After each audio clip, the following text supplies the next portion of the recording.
क्या आप जानते हैं नाग पंचमी क्यों मनाई जाती है और क्यों नागों पर कच्चा दूध डाला जाता है?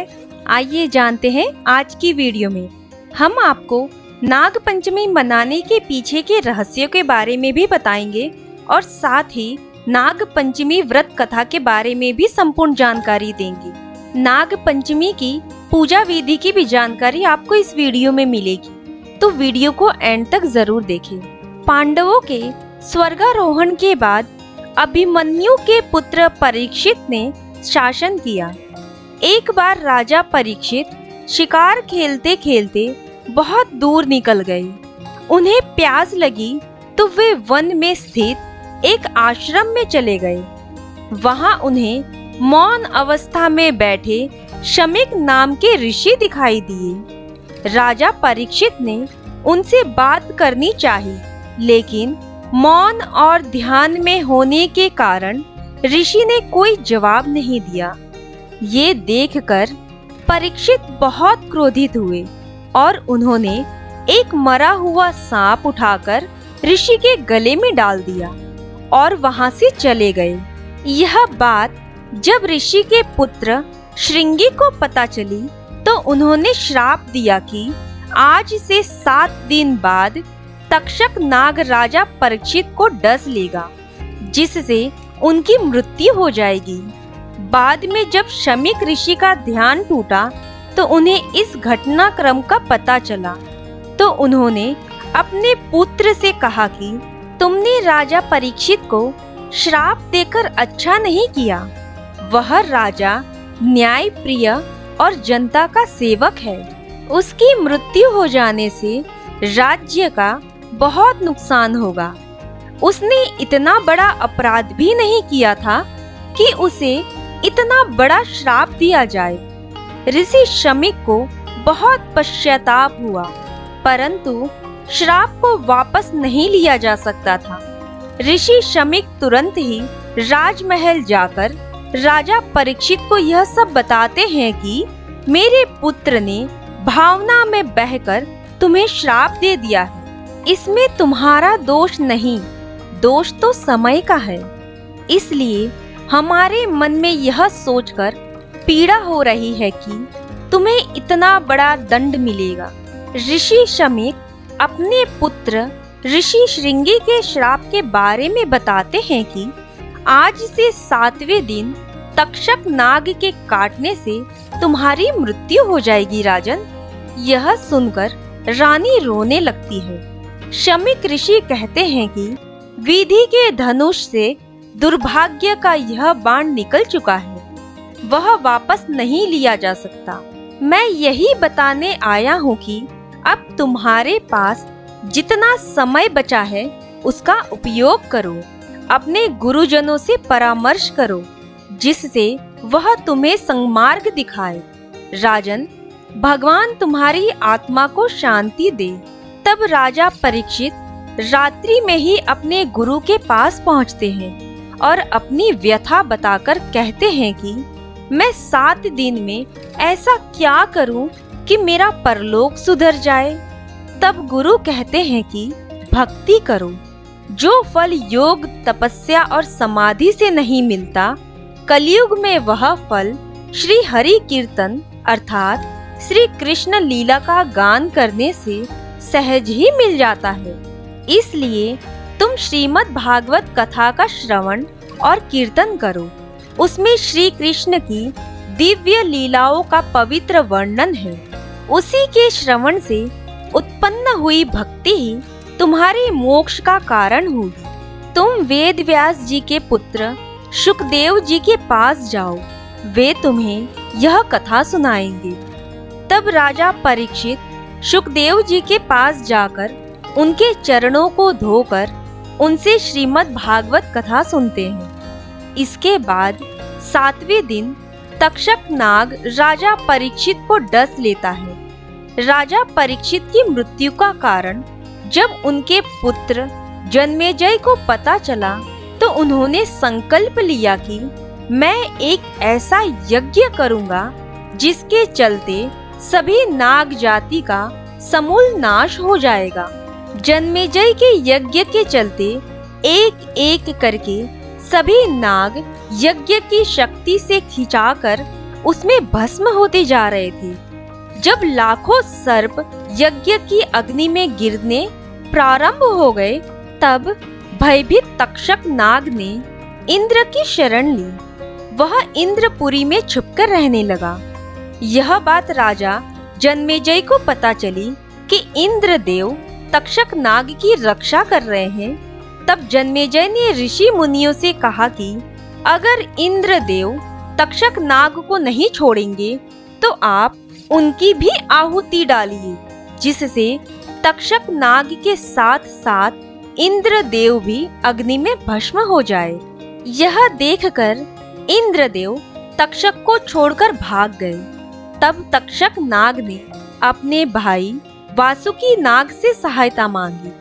तब वासुकी नाग और मनसा देवी की प्रार्थना से मनसा देवी का पुत्र आस्तिक जन्मेजय के यज्ञ स्थल पर पहुंचे और राजा जन्मेजय तथा सभी ऋषियों की स्तुति करने लगे। उस समय माता मनसा देवी के पुत्र विद्वान आस्तिक से प्रसन्न होकर जन्मेजय ने उसे एक वरदान देने की इच्छा प्रकट की। तो उसने वरदान में यज्ञ की तुरंत समाप्ति का वर मांगा। उधर जब ऋषि मुनियों ने तक्षक का नाम लेकर आहुति डालनी प्रारंभ की, तभी तक्षक नाग यज्ञ की तरफ खींचा चला आया और उसके नाम का आवाहन के समय बस अग्नि में करने ही जा रहे थे, तभी राजा जन्मेजय ने यज्ञ समाप्ति की घोषणा कर दी। लेकिन तक्षक नाग के नाम की आहुति से उसका पूरा शरीर आग की तरह जलने लगा।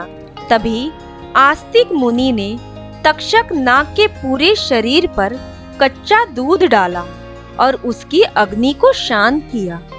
वह दिन सावन की पंचमी का दिन था। तब तक्षक नाग ने आस्तिक मुनि को वचन दिया कि पंचमी को जो भी नागों की पूजा करेगा और उन पर कच्चा दूध डालकर उनकी अग्नि को शांत करेगा, उसे कभी भी नागदंश का भय नहीं रहेगा। तभी से श्रावण मास की शुक्ल पक्ष की पंचमी तिथि को नाग पंचमी मनाई जाती है। कद्रु और कश्यप के पुत्र वासुकी की बहन देवी मनसा ने नागों की रक्षार्थ के लिए जन्म लिया था और उनके पुत्र का नाम आस्तिक है, जिसने अपनी माता की कृपा से सर्पों को जन्मेजय के यज्ञ से बचाया था।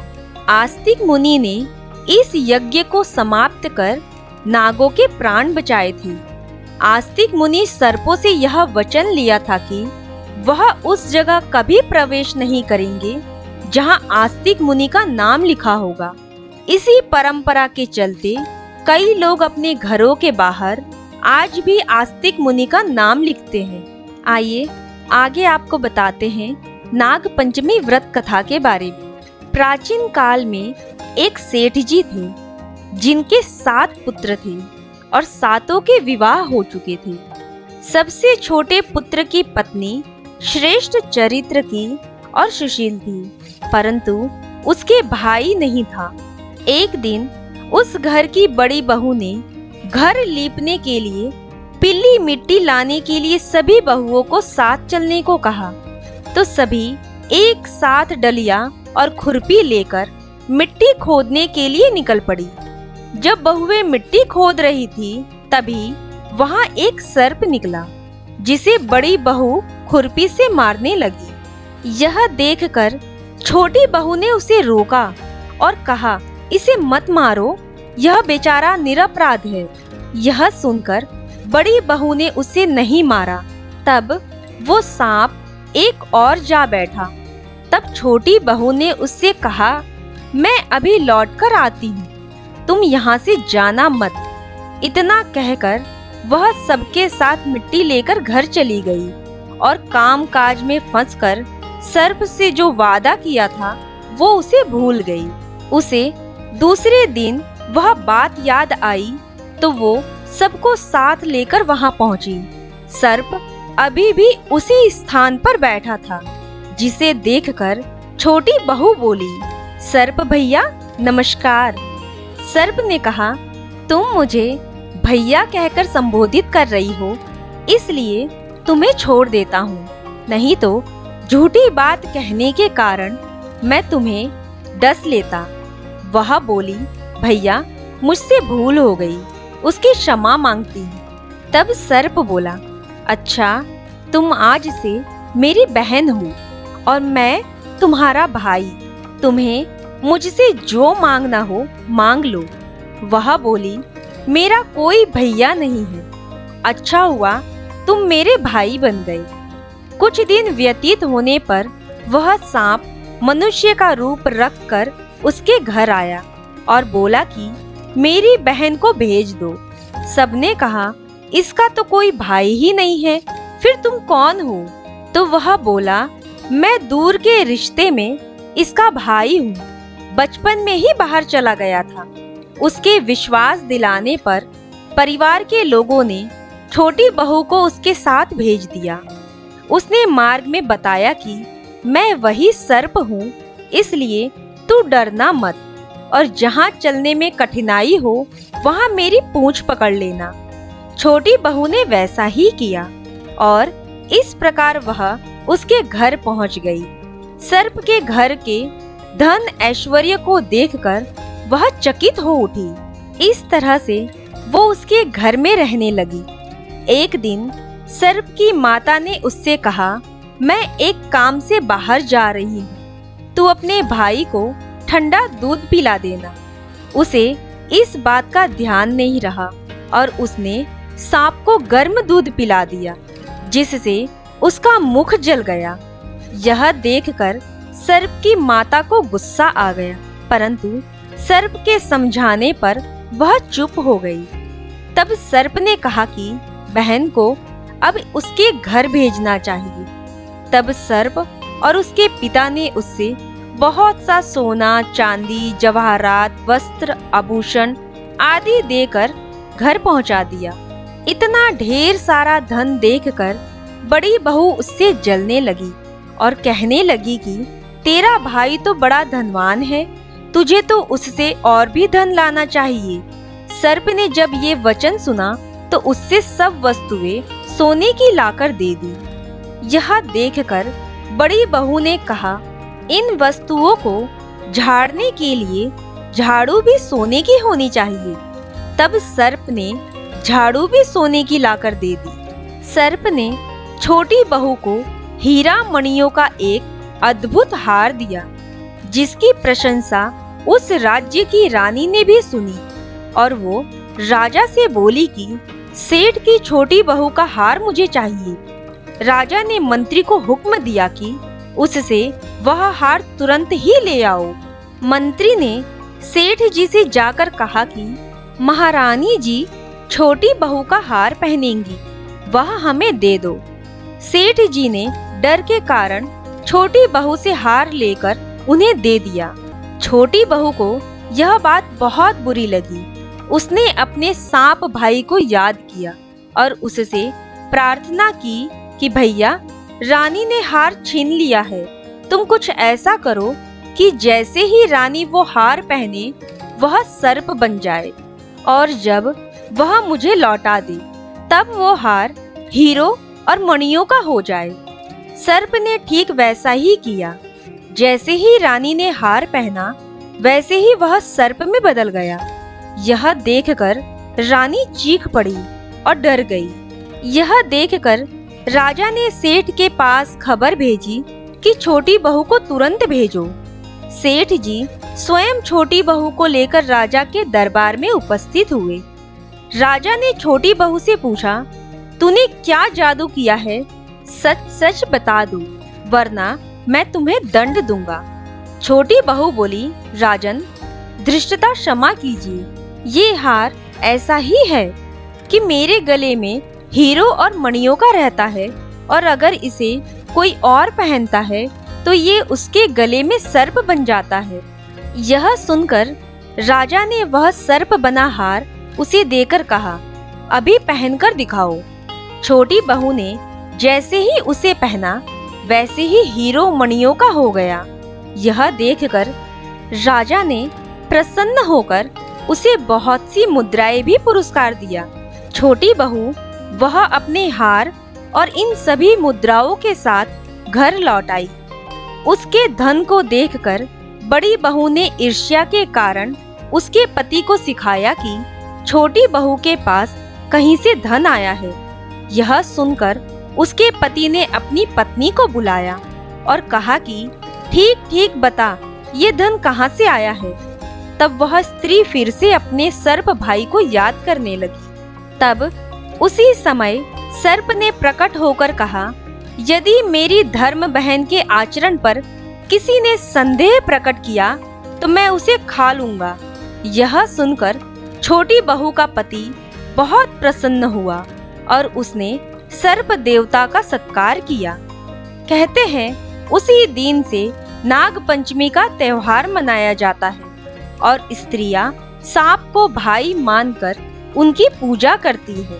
आइए जानते हैं नाग पंचमी पूजा विधि के बारे में। नित्य क्रम से निवृत्त होकर नाग पूजा के स्थान को साफ करें। पूजा के स्थान पर पूर्व दिशा में लकड़ी का एक पाट या चौकी लगाए और उस पर लाल कपड़ा बिछा दे। अब उस पाट पर नाग का चित्र, मिट्टी की मूर्ति या चांदी के नाग को विराजमान करें। इसके बाद चित्र या मूर्ति पर गंगा जल छिड़क कर उन्हें स्नान कराएं और उनको नमस्कार करके उनका आवाहन करें। फिर हल्दी, रोली, चावल और फूल लेकर नाग देवताओं को अर्पित करें। उनकी पंचोपचार पूजा करें। उसके बाद कच्चा दूध, घी, चीनी मिलाकर नाग मूर्ति को अर्पित करें। पूजन के बाद सर्प देवता की आरती उतारी जाती है। अंत में नाग पंचमी की कथा अवश्य सुने। इसी तरह से संध्या को भी पूजा आरती करें। पूजा आरती के बाद दान आदि देकर व्रत का पारण करें। घर के दरवाजे के दोनों तरफ नाग की 8 आकृतियां बनाएं और साथ ही दरवाजे के दोनों तरफ आस्तिक मुनि का नाम लिखें। नाग देवता की पूजा के साथ साथ भगवान शिव का भी पूजन करना चाहिए। इस दिन रुद्राभिषेक करना शुभ फल देता है। नाग पंचमी के दिन सांपों पर कच्चा दूध चढ़ाने से अक्षय पुण्य की प्राप्ति होती है और साथ ही नाग दंश का भय भी दूर हो जाता है। वीडियो की इन्फॉर्मेशन अच्छी लगी हो तो प्लीज़ वीडियो को लाइक करें, शेयर करें और चैनल को सब्सक्राइब जरूर करें।